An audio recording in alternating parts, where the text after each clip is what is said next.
So I was planning on making one video. As I've talked about, back in the day when I watched the WWF pay-per-view, it was like a room full of people going crazy as The Rock or Kurt Angle won the title. But now when I watch wrestling, I'm watching by myself. People I know who grew up on wrestling, who had the NWO shirts, the DX posters, the action figures, all that stuff. They talk about how wrestling has been so uninteresting for so long that not only are they not into today's wrestling, they've forgotten why they were ever into wrestling. And that's what happens. That's what happens, in my opinion, when you take away the things that got people into a product to begin with and keep it that way for a long time. Eventually, people forget why they were ever into it. It's like, why did I ever like this? And that was what I was going to make a video about. But then I go online and I say all these random toxic fanboys being mean to people simply for wanting a mainstream wrestling product. And I'm like, okay, I'll split it into two videos. One about how some toxic fanboys seem to dislike the things that got people into wrestling in the first place. And another about how wrestling promotions seem to be moving away from the things that got people into wrestling in the first place. So I made the videos and I was done. To quote Homer Simpson, done and done. But then my friend calls me and she's like, you didn't talk about what we talked about. And I'm like, what the hell did we talk about? And she's like, my questions. And I'm like, what? Oh, those questions. Because you see, this friend is a super casual wrestling fan. A casual among casuals, where she pretty much only knows the big names, like The Rock, Stone Cold, Brock Lesnar, John Cena, the names you would expect a super casual fan to know. And she was shocked to find out that Stone Cold and The Rock debuted in 1996 and Brock Lesnar and John Cena debuted in 2002. So she asked a few questions. She's like, so when you were growing up watching wrestling in the 90s, were you relying on stars from the 60s? And I'm like, no. And she's like, okay. So in 2006, was wrestling relying on stars from 1976? I'm like, no. And she's like, okay. So apparently now, since for the first time, wrestling is relying on stars from 30 years ago, doesn't that mean that the performance center and wrestling schools are not doing a good job? So there's a bit to unpack in responding to this observation from a super casual fan. Indeed, during wrestling's boom periods, in my opinion, we were living in the here and the now. We weren't looking at stars from 30 years ago. We were looking at stars that we had at the moment. Macho Man, Ric Flair, The Rock, Stone Cold, in their primes, in the here and the now. When we were watching WrestleMania 17, we weren't thinking about WrestleMania 1. We were in the here and the now, watching Stone Cold and The Rock, two of the biggest stars of all time, going at it. When we bought wrestling merchandise, whether it was t-shirts, video games, action figures, it wasn't for wrestlers from 30 years ago. It was for wrestlers from right now, because the now was awesome. But wrestling doesn't seem to live in the moment like that anymore. Now when you go to the store and you look at the wrestling stuff, like half the space is for retro stuff from like a million years ago. So how did we get into this situation? How did we get into a situation where the current WWE product revolves around John Cena's retirement tour and Brock Lesnar's sporadic appearances? Like these two wrestlers from 2002. I mean, it's kind of sad, isn't it? That Survivor Series is coming up and the two big names are still John Cena and Brock Lesnar? That's kind of sad. But going back to my friend's question, is wrestling in this situation because the wrestling schools are not doing a good job developing new stars? That may be a piece of it, but here's the thing. In my opinion, even if the wrestling schools were doing a good job producing high potential talents, all these ringmasters, all these Rocky Maivas that have the potential to be big name stars, they still wouldn't make it anywhere because of the way the WWE is currently managed. In my opinion, if the ringmaster and Rocky Maivia debuted into today's WWE product, they would be squandered, just like LA Knight is getting squandered. So let's talk about both these pieces. How the wrestlers are getting developed and how they're getting treated. Let's pick up right where we left off in the previous video. Let's say, hypothetically, you are put in charge of the WWE or AEW or some fictional big name wrestling promotion, and you are looking to make it into this epic mainstream promotion with larger than life superstars. But then you look at your roster, and it's like these nerdy indie jobbers cosplaying as video games and botching all over the place. So you call the trainers and coaches of your performance center into your office. They walk into your office. Now, what would you say to them? Here's my guess as to what you would say to them. So they walk into your office and they try to shake your hand. You don't shake with hands with them and they sit down. Then you're like, so, you're the trainers and coaches responsible for training my wrestlers, right? And they're like, yeah. And you're like, I just have a small question for you. Why exactly do you work here? And they're like, excuse me? And you're like, because you see, after I fired the entire creative team last week, me and my new team were looking at what we got. And it seems like what we got is a collection of developmental wrestlers with no mic skills, no charisma. They're botching all over the place. And when they're not botching, they're all wrestling in the same style. So all their matches look the same. Now, some of these wrestlers have some good things about them, but none of it seems to be because of you. Some of them have cool costumes. That's our wardrobe department. Some of them have cool entrances. That's our production team. Some of them have cool music. That's our music guys. Some of them have cool storylines. That's our new creative team. So it seems to me that anything that's good about our wrestlers is from someone else, but almost everything that stinks about our wrestlers is because of you. So let me ask you again, why the fuck do you work here? That was just a joke. That was just me trying to talk like a wrestler while jokingly guessing how you would respond in a fantasy situation where you were put in charge of a wrestling promotion and found out that you had a roster of not very well prepared wrestlers. A silly way to make the point that today's wrestling product seems packed with all these interchangeable characters where it doesn't really matter who's in the match. It's like the movie Attack of the Clones where all the characters are pretty much the same. There was a time where by the time a wrestler made it to the WWE, he was already at a certain level. There are exceptions, but generally speaking, by the time wrestlers became WWF superstars, they were at a certain level of charisma, mic skills, and experience in the ring to just go out there and make it happen. They had the experience where you didn't really need to tell them what to say or what to do. They could just go out there and you could just plug them right in, just like plugging a cartridge in a video game system. You could just plug them in. They were plug and play. By the time Steve Austin debuted in the WWE, he was already an experienced veteran. The second he started talking, you could tell this is not a newbie. Same thing with Razor Ramon before him. The second he started performing that character on Raw, you could tell that it was a professional that knew what he was doing. In the mid-90s, the WWE started introducing all these stupid characters like T.L. Hopper the plumber, Salvatore Sincere, and the Goon, who came out just like a hockey player. But even these ridiculous characters were played by experienced veterans. T.L. Hopper was played by Tony Anthony, who by then was a really experienced veteran wrestler. The gimmicks were stupid, but the wrestlers were the real deal. There was a time where there was an expectation of WWE superstars for their ability to get the job done. But these days, when you turn on WWE or AEW or TNA, there are so many wrestlers that look like they're not ready for prime time. Wrestlers where you're watching them and it's like, what wrestling school graduated this guy? They come across as having no mic skills, no charisma, and when they're in the ring, they look like they're wrestling the same match over and over again. I mean, they'll have all these different entrances, different costumes, different music, different personalities. But the second they get into the ring, all that disappears and they're just wrestling the same match and you can't tell them apart anymore. It's almost like there's this invisible barrier between the entrance and the ring where the second a wrestler walks into the ring, his gimmick disappears and he becomes just another stormtrooper. And when they're on the mic, they look like deer in headlights that need to be told exactly what to say and exactly what to do. Remember when Charlotte Flair and Becky Lynch were in the ring and Charlotte apparently started going into business for herself, throwing the belt on the ground and then taunting Becky in a way that was not planned? Becky looked like a deer in headlights. Other than throwing her belt at Charlotte, she looked like she had no idea what to do. It came to the point where they apparently sent out Sasha Banks early to rescue Becky from the situation. And Sasha Banks, to her credit, looks calm and in control. So Sasha Banks gets to the ring and basically takes over for Becky in confronting Charlotte.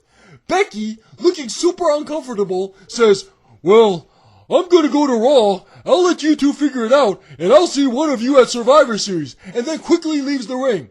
Sasha Banks then continues looking comfortable and in control as she and Charlotte finish the segment. I mean, can you believe this?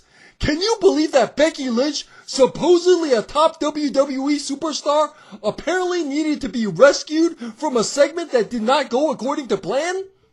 Imagine if that happened to Stone Cold. Imagine if it's the Attitude Era and though Stone Cold is in the ring with The Rock. And imagine if hypothetically The Rock went into business for himself and dropped the belt on the ground and started trash talking Stone Cold, and Stone Cold's just standing there looking like he doesn't know what to do, to the point where they need to send out Kurt Angle early to rescue Stone Cold, where Kurt Angle comes out and is like, "It's me, your Olympic hero," and Kurt Angle gets in the ring. Stone Cold quickly leaves the ring, and Kurt Angle basically takes over for Stone Cold in confronting The Rock. Can you imagine that? If I were a kid in the Attitude Era watching that, I would probably stop being a fan of Stone Cold, because he's supposed to be like this badass, this leader of the Attitude Era. But if he can't even handle The Rock cutting a promo, then maybe we need another leader of the Attitude Era. When Becky Lynch left that ring, that was around the time where fanboys were saying Becky 2 belts, meaning they wanted her to have both championships. But if Stone Cold left the ring like that, I would want him to have no championships, because there used to be the expectations for wrestlers for their ability to handle situations like that. So far in this video, we've talked about some really successful characters like Razor Ramon and Stone Cold. We've also talked about some not as successful characters like TL Hopper and the Goon. But regardless of how successful each of those individual gimmicks ended up being, the basic idea of packaging a wrestler into a gimmick and giving them a character to perform is the right idea. It's the right approach, and the WWE used to be really good at packaging wrestlers and taking care of their characters. In my opinion, the greatest gift a promotion can give a wrestler is to help that wrestler find that one gimmick, that one character that's made for them and makes them into a mainstream superstar. You've heard the saying, if you give a man a fish, you feed him for a day. If you teach a man to fish, you feed him for life. In my opinion, if you book a wrestler to win a match, you put him over for one event. But if you help a wrestler find his character, you put him over for life. Helping a wrestler find their Razor Ramon, their Macho Man, their Ric Flair, their Rock is the greatest gift that a promotion can give. It is a gift that the wrestler can feed their grandchildren with. In my opinion, the greatest gift that the WWF gave the Taker was not the WrestleMania streak, it was the Taker gimmick itself. Imagine if he never got that gimmick. Imagine if he kept this WCW gimmick. Where would his career be? Helping a wrestler develop a character and getting that character over is the greatest gift a promotion can give. It sets the wrestler up for life. But it is a gift that the WWE no longer seems willing to give. Because the WWE now seems more focused on the brand than the wrestlers, characters seem to have been reduced to cardboard cutouts who are defined by their costumes and their entrances. Let me put it this way. With characters like Macho Man and Razor Ramon, even if you take away their costumes, even if you take away their entrances, and they're just standing in the ring wearing plain t-shirts and jeans, they're still the Macho Man and Razor Ramon. The second they start moving and talking, ooh yeah, hey yo, they're unmistakably Macho Man and Razor Ramon. And that's because they are fully developed characters who are not defined by their costumes and entrances. Costumes and entrances are supposed to support characters, not define them. But can you say that about most of today's wrestlers? If you took these indie jobbers that we have today, and you took away their costumes, you took away their entrances, and they're just standing in the ring wearing plain t-shirts and jeans, what would be left? The answer is almost nothing. It would just be a bunch of interchangeable jobbers where you could take one wrestler's promo, give it to another wrestler, and it makes no difference. And that's because these wrestlers were never given real characters to perform. They were given cardboard cutouts who are dependent almost entirely on their costumes and entrances. Think about the most charismatic wrestling characters of all time. Macho Man, Ric Flair, The Rock, Stone Cold. Now look at these guys. It's not even close. And the reason for that, in my opinion, is because we're comparing characters from a promotion that's in the business of making new stars with characters from a promotion that's no longer in the business of making new stars. The wrestlers here have potential, but they are saddled with half-assed, ambiguous, paper-thin gimmicks that give them almost nothing to work with. Let's go back to the Becky Lynch-Charlotte Flair example. So Charlotte apparently goes into business for herself and drops the belt on the ground, and Becky is standing there looking like a deer in headlights. Now, Imagine if Becky Lynch actually had a character to work with. Imagine if she had the Razor Ramon character. Then she could be like, hey, yo, you drop your belt on the floor because you want my gold? Well, all you got to do is take it. But I don't think you can. Or let's say she had the Macho Man character. Then she could be like, ooh, yeah, you think I care that you did that? I don't even care. Because I know that I get under your skin. I know that I get under your skin, Charlotte. Because you know that I'm the cream of the crop. And you're not! You see what I mean? When you give a wrestler a character to work with, they can use that character even when things don't go according to plan because they have something to work with. But if all you give a wrestler is a costume and an entrance, then when things don't go according to plan, they're like a deer in headlights because they have nothing to work with. It's kind of sad because in my opinion, saddling these wrestlers with these half-assed gimmicks really can hold back high potential talent. I mean, look at Jade Cargill. She has potential, but what exactly is her gimmick? It's ambiguous. During her entrances, the lights turn blue and all the snow starts coming down and it's something about winter. I mean, so that means she's some sort of ice queen, right? But then, as she's walking to the ring with all the snow blowing in the background, the ring announcer is like, from Cocoa Beach, Florida, it's Jade Cargill. It's like, wait a second. She's from Florida? The ice queen is from the Sunshine State? Like, what is she, like Olaf from Frozen or something? The snowman that wants to be in the sun? It's a little thing, but it just comes across as a lack of attention and care, as if the people responsible for presenting this character are not on the same page. I mean, remember Glacier, that Sub-Zero character from WCW? Imagine if he's walking to the ring with the snow blowing in the background, and the ring announcer's like, from Honolulu, Hawaii, it's Glacier! From Antarctica, it's the Big Red Machine. You know, from Dallas, Texas, it's the British Bulldog. You know what I mean? From Omaha, Nebraska, it's Gunther. You know, like the location doesn't match the way the character was written, right? The WWE used to take really good care of its characters. But now, when Jade Cargill is cutting a promo, despite the fancy costume, she talks like a regular person, as if she wasn't given a proper character to perform. Her promos could be said by anyone. Overall, the delivery of her characters just comes across as so half-assed, which is a shame considering she's such a high potential talent. We got into WWF in the first place because they were a character-centric promotion, where we would turn on the TV and we would see all these colorful, larger-than-life characters that were so well developed and so well realized that it was like an invitation to the audience to find out more about them. When people turned on the TV and they saw the Macho Man ranting about being the cream of the crop, or Razor Ramon walking to the ring flicking his toothpick, or Stone Cold driving out in the beer truck, they wanted to know more about them. They wanted to know more about their personalities, their storylines, how they're reacting to things, and what they're going to do in the next episode. That's how Vince drew us in, with characters. So when the WWE moves away from this model and becomes more of a brand-centric promotion, reducing its roster to a collection of half-assed, interchangeable characters dressed up in fancy costumes and entrances, in my opinion, that's taking away the primary thing that drew us to the company in the first place. So in responding to the question on why wrestling still seems to be relying on stars from 1996 and 2002, I think there are two pieces of it. First of all, I have no doubt that there are good wrestling schools out there providing quality training.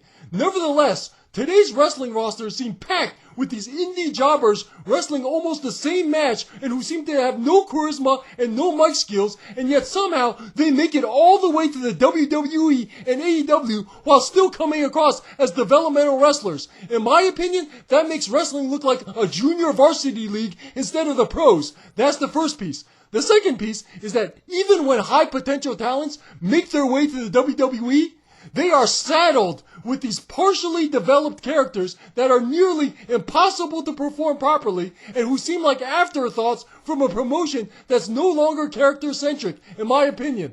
These two pieces, in my opinion, play a big role as to why wrestling is currently the way it is and why they still seem to need to call Brock Lesnar back before every big event.